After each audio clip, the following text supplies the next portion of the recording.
Assalamualaikum warahmatullahi wabarakatuh. Saya Yudi Pramuko, tukang donat dari para YouTuber tertua di semesta. Alhamdulillah, wassalatu wassalamu ala rasulillah. Gimana penonton di 5 benua, sehat ya? Semoga sehat dan manfaatkan kesehatan untuk berbuat amal yang sebanyak-banyaknya ya. Sekarang kita baca dulu update informasi. Mahfud desak polisi terapkan pasal penganiayaan berat di kasus Mario Dandi. Yang nulis Ilham Oktavian, Detik News, Selasa 28 Februari. Loh, boleh tah pemerintah Menko Polhukam mendesak-desak polisi supaya ngambil keputusan sesuai dengan keinginan pemerintah? Itu berarti polisi nggak independen dong ya? Kenapa kalau mendesak itu harus lewat pers? Kok nggak lewat nelpon langsung ke Kapolri? Kalau memang itu bagian dari pemerintah polisi itu ya. Apakah itu berarti ini mencampuri urusan hukum? Kalau enggak, kenapa kok mendesak polisi di depan umum? Apakah polisi harus diberikan tekanan lewat opini publik? Jadi berarti kan Pak Mahfud itu nggak pede ya dengan pendapatnya, karena menunggu atau mencari kekuatan moralnya gitu kira-kira lewat publik yang dia pengaruhi lewat media. Kalau memang begitu gayanya, jangan-jangan dulu kasus pembantaian itu 6 anak muda di kilometer 50, jangan-jangan Menko Polhukam juga mendesak polisi supaya menerapkan pasal-pasal khusus yang dipesan, ya kan, supaya yang bunuh itu bisa bebas lepas. Padahal nyabut 6 nyawa loh, gitu. Kalau menurut Islam nyabut 6 nyawa dengan 19 peluru itu harus dikisos kan, dihukum bunuh.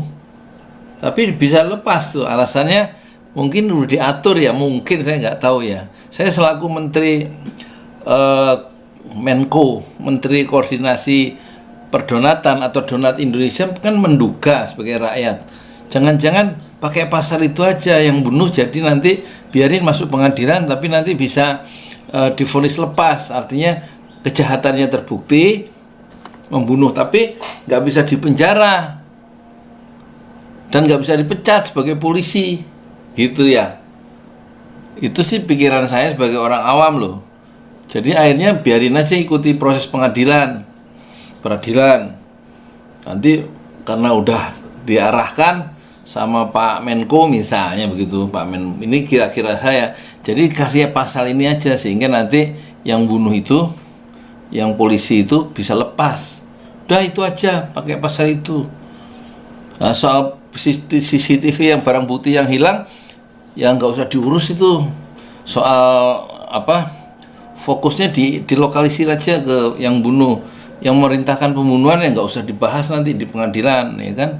Di jaksa juga bisa diatur barangkali gitu ya, sehingga nggak membahas yang siapa aktor intelektualnya yang nyuruh, yang memerintahkan pengejaran di kilometer 50 itu misalnya, ya kan. Ini kan boleh orang ngomong toh, orang Pak Mahfud kan boleh ngomong semaunya di media. Saya kan juga punya media nih, namanya Pesantren Jolali Channel gitu. Wah, bahaya kalau hukum itu sesuai selera penguasa ya. Mahfud desak polisi terapkan pasal penganiayaan berat di kasus Mario Dandi. Padahal belum mati loh. Kalau yang 6 itu udah mati, bisa divonis lepas kan polisinya. Yang namanya siapa tuh, Yusmin sama Fikri ya, yang satu mati sebelum diadili. Wah, nggak tahu tuh. Itu yang bunuh itu sempat tobat nggak? Dan kalau tobat diterima nggak bunuh orang, itu nggak boleh dalam Islam ya.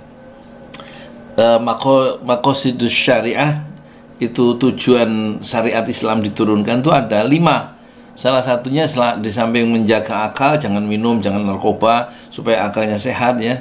Hifzul akal, menjaga akal, juga menjaga keturunan, hifzul nasal. Jadi nggak boleh zina, tapi disuruh menikah supaya keturunannya itu nasal keturunannya itu terjaga, dan juga hifdzun nafs ya, menjaga jiwa, nggak boleh ada pembunuhan ya.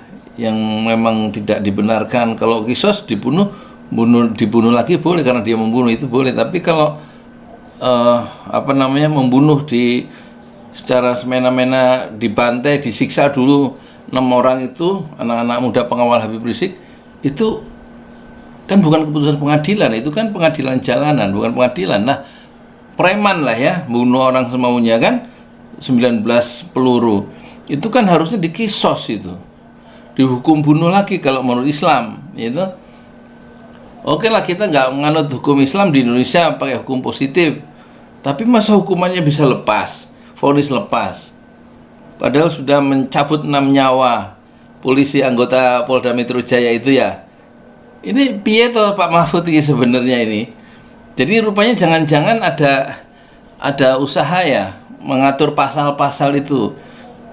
Karena yang dihadapi Habib Rizik sebagai musuh negara dalam tanda petik ya. Padahal Habib Rizik itu juga nggak nyolong, itu nggak mainkan anggaran, nggak pernah nilep ngambil uang perjalanan dinas, ya, nggak korupsi, nggak jual beli jabatan, nggak menyuap, itu. Tapi kenapa dikejar itu? Itu harusnya dijelaskan ya sama Menko Polhukam ya. Masa harus saya menjelaskan sebagai Menko Perdonatan Indonesia ya? Wes sembuh iki Indonesia. Jakarta, Kristalino David Ozora alias David 17 tahun menjadi korban penganiayaan brutal anak mantan pejabat pajak Mario Dandi Satrio. Mario Dandi itu anaknya, anak pejabat pajak. Menko Polhukam Mahfud MD mendesak polisi menerapkan 2 pasal penganiayaan berat dalam kasus tersebut. Tadi sudah saya diskusi dengan para penasihat hukum dan tentu para aktivis dan para penegak rasa kasus kemanusiaan. Kasus ini harus diselesaikan secara tuntas secara hukum ya. Itu harusnya Pak Mahfud juga berdiskusi ya waktu membahas mengatasi saat mengadili kasus pembunuhan 6 syuhada itu, 6 apa? Ya kalau menurut orang-orang yang nggak setuju sih mereka bukan syuhada, mereka mati sangit. Tapi kalau menurut saya sebagai orang Islam, mereka mengawal perjalanan gurunya, perjalanan dakwah yang legal sampai kilometer 50 menuju Kerawang apa Cikampek gitu ya. Itu mereka menjadi syahid, menjadi saksi ya. Satu perjalanan yang bukan maksiat ya, perjalanan untuk ngaji di pengajian keluarga subuh begitu kan ceritanya itu. Tapi kemudian diburu ya. Diburu tentu polisi yang nggak pakai seragam tadi, yang nggak diketahui itu siapa, orang nggak dikenal katanya karena nggak pakai uniform. Tapi terbukti mereka akhirnya membunuh, berarti melepaskan 19 peluru untuk 9 anak muda itu kan. Itu berarti mereka membawa senjata, berarti ada perencanaan tuh sebenarnya. Perencanaan, pengejaran itu kan ada perencanaan. Tujuannya ngapain ngejar coba? Teroris bukan. Jadi harusnya Pak Mahfud juga dalam kasus yang kemarin itu, yang 7 Desember itu, nggak langsung membunuh begitu kan, harus didiskusikan itu. Apakah diskusinya sudah sampai taraf ini ya? Pak Mahfud dan kawan-kawannya, saya nggak tahu. Harus dibunuh, harus ditangkap hidup atau mati, mungkin Habib Rizik mungkin begitu. Terus kalau ada yang menghalang-halangi, pokoknya ditembak aja, dibunuh aja. Ternyata mereka dengan izin Allah, Habib Rizik yang lolos ya kan? Mereka karena dihalang-halangi oleh 6 pengawal yang gagah berani itu, yang menjadi syahid, 6 mati, 6 menjadi syuhada. Itu nggak dikecam, nggak dianggap sebagai pembunuhan yang biadab ya oleh Pak Mahfud ya. Berarti Pak Mahfud ikut membenarkan ya bahwa pembunuhan itu sah, nggak apa-apa maksudnya. Terus keluarga korban yang 6 itu nggak dijenguk, yang menjadi korban. Tapi Pak Mahfud menjenguk ya. Si itu di mana, di rumah sakit ya, Mario siapa namanya yang dijenguk itu, anak si David itu dijenguk ya. Yang jenguk Pak Mahfud, Menteri Agama itu kan Pak Yakut ya. Terus siapa lagi? Tapi yang 6 yang dibantai itu jasadnya itu sampai 6, dan ada bukti-bukti penyisaan sebelum dihadiahi tembakan di jantung itu, ada yang sampai di kepala juga, itu nggak dijenguk ya oleh Menteri Agama, itu nggak dijenguk oleh siapa lagi itu, oleh Pak Mahfud. Yang 6 orang keluarganya itu nggak dikasih simpati, nggak diucapkan bela sungkawa, oleh presiden atau oleh Pak Mahfud sebagai mewakili pemerintah gitu, enggak. Jadi ini soal ini ya, keadilan yang saya rasakan sebagai Menko Donat Indonesia ya.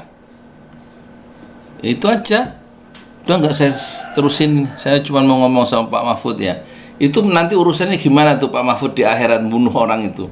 6. Kalau dikaitkan dengan ini hukum Islam ya, hukum agama. Kan Pak Mahfud orang Islam kan? Ya kan? Di samping warga negara Indonesia.